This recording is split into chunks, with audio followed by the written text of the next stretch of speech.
কি জরিমানা বাড়ায় তো সিলগালা করে তো উপযুক্ত ফাইন করা উচিত এটাকে। আপনি 1300 টাকা কোম্পানির থেকে কিনে 1800 টাকা বিক্রি করতেছেন, আবার আমাকে বললেন যে অবৈধ। অনৈতিক হচ্ছে না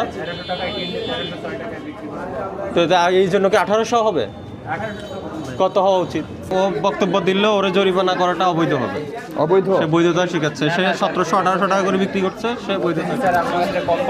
এই জন্য আপনি একটা আমি জরিমানা অবৈধ হয়েছে সেটা প্রমাণ করে পরে প্রতিষ্ঠান খোলার আদেশ নিয়ে আসিয়েন। আপনি না বলছেন আপনি মধুবাগ আছেন, কোনো ক্রমে আপনার পক্ষে 5 মিনিট আসা সম্ভব না?